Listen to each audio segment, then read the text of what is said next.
नित्य नेमाने 10 वाजता बाजार भरत असताना आज तर 12 वाजे अनेक लक्षात माझी वैद्यकीय उपाय झाली. तुला वर पाहिला ताजा सुगेला सूर्यातोल असा वर पाहून तिथे ताटा माटाने लग्न लावलं. नवीला लग्न वरात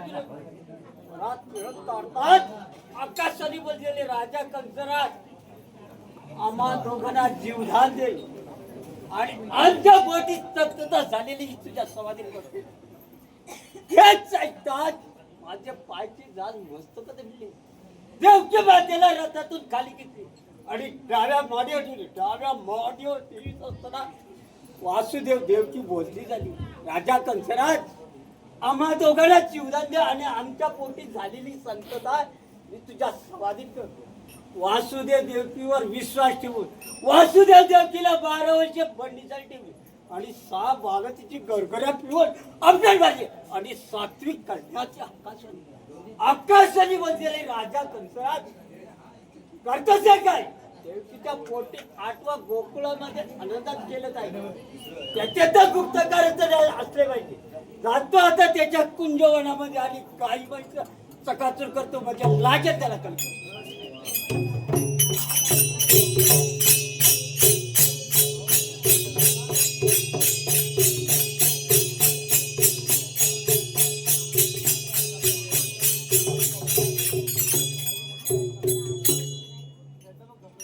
काय गाई म्हशींचा चकाचूर हे कारस्थान त्या दृढ कंस मावाचेच असेल. तो येईपर्यंत मी ते दडून बसतो.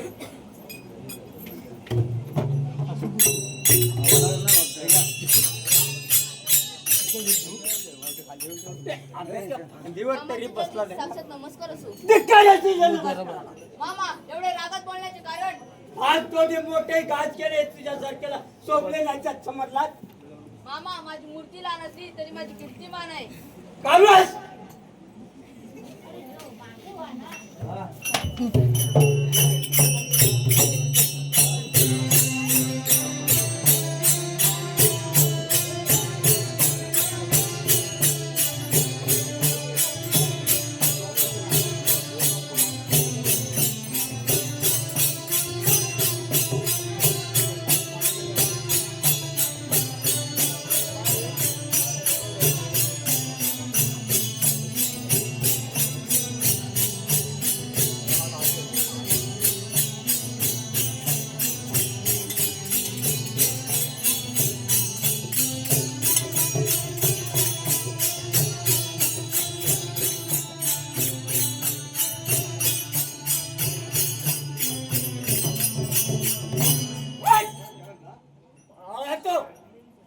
कुठे जरी आकाशात गडप झालास तरी पण शोधून काढेन मी तुला. पाताळाच गडप झालास तरी पण तुला शोधून काढेन. मामा मी पळा नव्हतो. माझा साधा भाऊ बळीराम यांच्या आज्ञा घ्यायला गेलो होतो. आता तुला ठार मारल्याशिवाय राहणार नाही.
आहे